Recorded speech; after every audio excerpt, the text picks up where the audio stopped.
test.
What's up?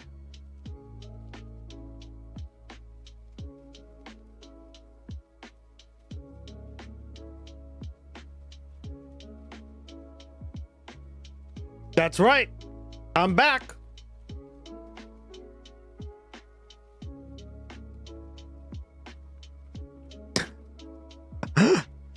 How's everybody doing? Hey, Doubting Josephus. Good to see you. Sorry about Gloggy, guys. I've been working on him for the last 2 days, and I don't know why he's fucked. I thought I fixed that. Oh my god. Gus is back. Gloggy's not. Nah, Gloggy fucked off. He's like, I'm touching grass for another day. I don't blame him.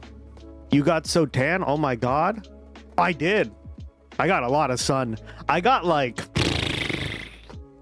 I'm guessing something like 4 hours of direct sunlight with my shirt off. It was pretty good.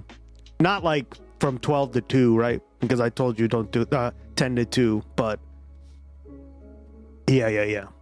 I got a lot of, I touched a lot of grass, let's just say.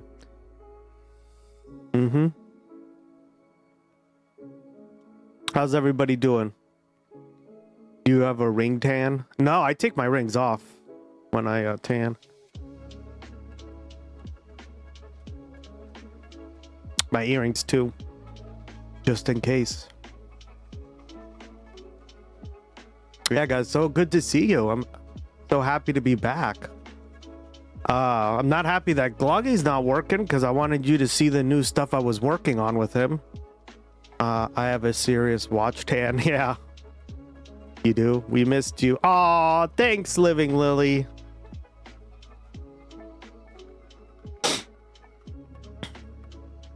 The US, not so much. Yeah, especially in this shitty economy, that's pretty decent. Same, even though I wear sunscreen. Really? Wow. Yeah, well, sunscreen isn't going to stop you from getting a tan. It's just going to stop you from getting the, what's it called? The really dangerous stuff. Hey, lady, welcome back, girl. How you been? Cancer, yeah, cancer. You don't want that. You don't want to get skin cancer. Sun is good for you. And generally getting tan means that you're getting enough sun where it's going to help you. What you don't want is the skin cancer, right? Now, I guess there's like a genetics, some like, if you're like Irish, which I know a lot of people around Boston are Irish, so I get this a lot. That could never be them, right? They have like, apparently, I was reading a study about this in like a genetic journal, that like Irish people are one of the only people in the world that have like this gene that they can't tan, instead they burn, right? So if you're one of those people, you probably have an Irish gene or something. Yeah, something like that. Captain Buzzkill. It lowers your odds, but using it, yeah. Yeah. What you really want to avoid is sunburn, right? Sunburn will give you skin cancer, especially enough of it.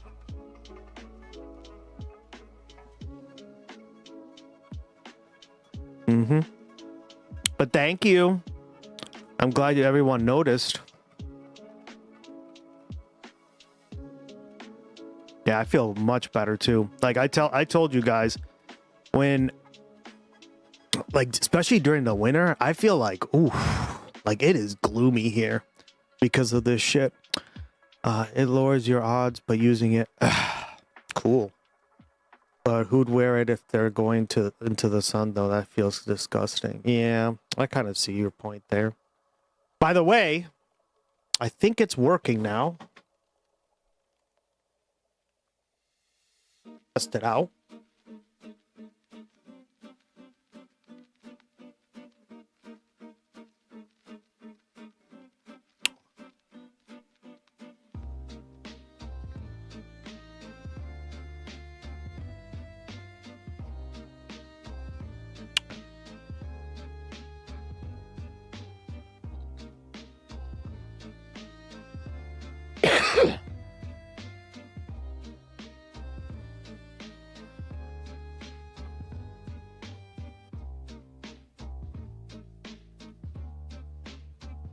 There it is.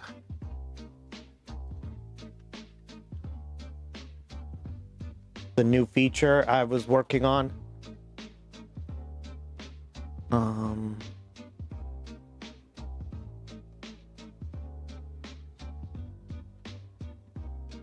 Wait, is that not working too?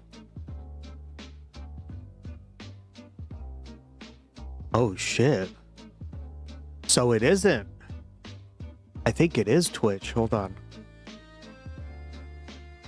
Uh-oh. None of the commands are working, guys. That can't be Gloggy then. So Gloggy's not broken. He's working perfectly fine.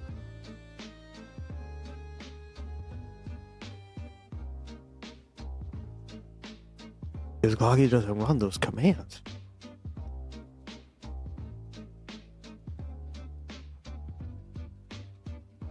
Oh, wait a second. This might be it.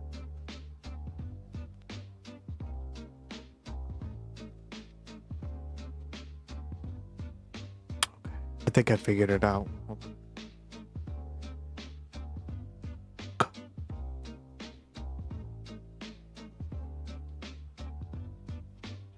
That really sucks.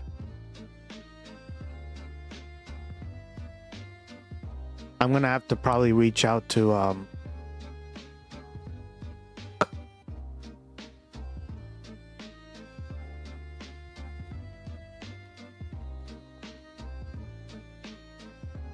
oh, I have to reauthorize Twitch.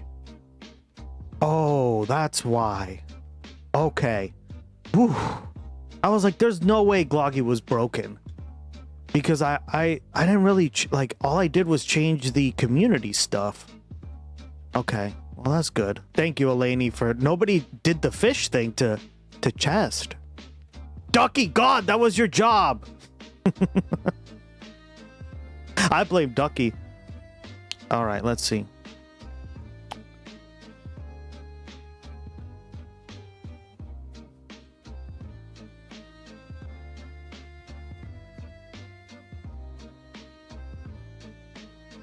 All right. Yep. Don't worry. I got it. I'm getting it right now. This is why I'm officially unofficial Gustx favorite chatter. Unofficially. Yeah. Yeah, it's not working because hold on. Figure it out real quick. I think I need to go get my phone too. Yep, I need my phone. Which something that I noticed about a lot of Twitch streams and stuff, every time we've raided into, Gus's real favorite chatter is Jersey Texan. You say that, I don't know about that, but I don't know if I have a favorite chatter. You say that the streamers, you say that to all the streamers. I know, right? Elaney, you all been around these streets. Come on, girl. You know that. I'm gonna say, like, that's something I noticed every time I raid into somebody, whether they're on their phone the whole time or not. I don't know. I just find that really disrespectful. If you're on, like, unless it's really important and you gotta take it, right?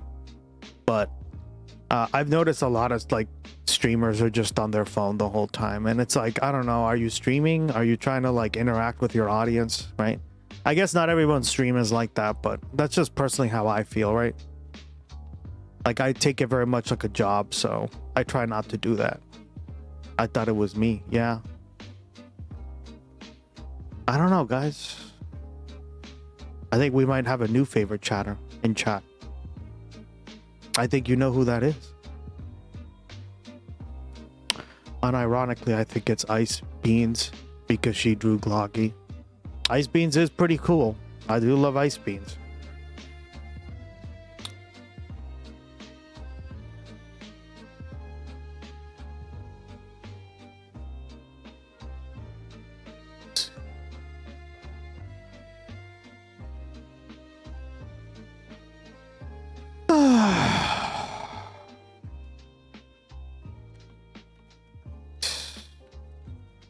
Commands, integrations.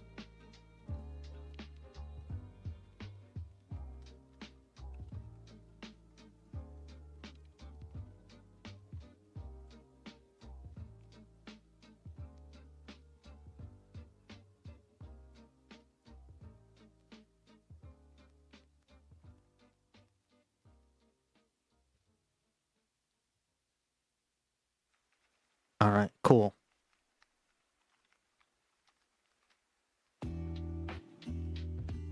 Used to be me every stream.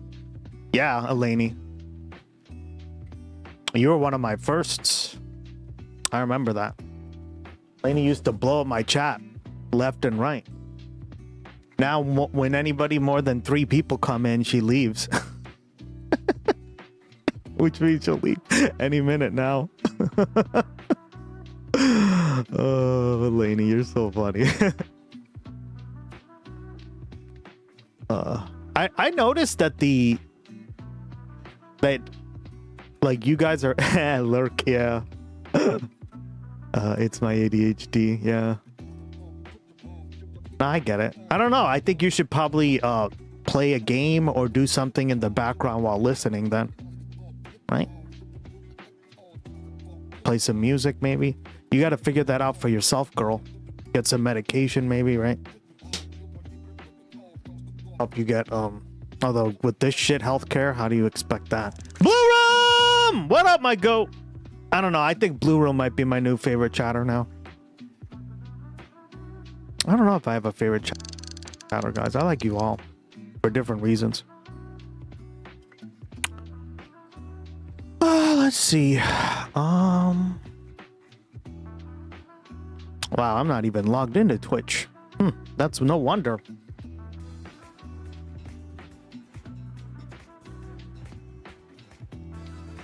There it is. See? It worked. All right, so Gloggy's working. Test them out, guys.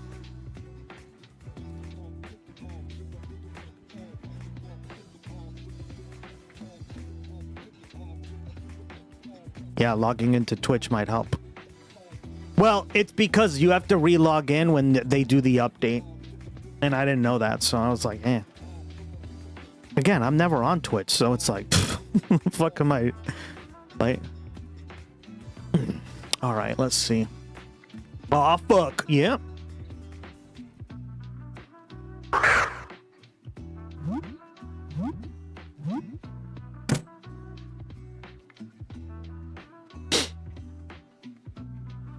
Let's see. Play my message. Sure, girl. 1 second.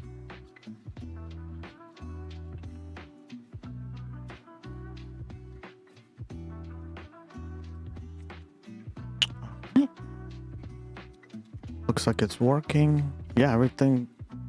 Camera's back.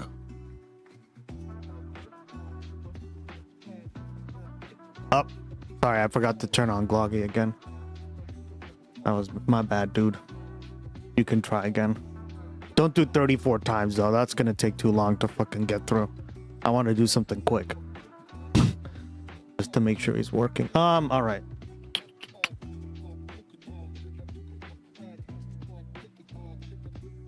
A moon Gus? Why? Because Gus is in it? No, I'm not that fucking vain. Hell no. I don't even put myself in the emotes because I think it's too fucking vain. Although apparently I gotta change my fucking mind because everyone uses that Gus point emote across like 5 or 6 different streams now. I'm like, the fuck?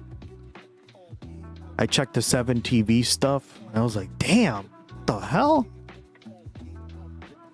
You know, the one where I'm doing this. Apparently, I gotta put that one. Yeah, I'm like, how are people using it on other? I'm like, it's a 7 TV emote. That one. Fuck. That must be like Kid Knockin' or something, because we have a lot of chatters in common there. And or sorry, Jordy Liebeck now. Sorry, Jordy. Can you imagine being named Jordy? Could never be me. I feel like that'll strain for 1440p. Oh well, I need to upgrade my GPU. I want to stream Ace Combat 8. Yeah, definitely do that. I recently upgraded, so that's actually a big upgrade that I did for Gloggy as well. Strategy member, I got a 590 liquid cooled. So now he's going to run a lot smoother, or he should, right? But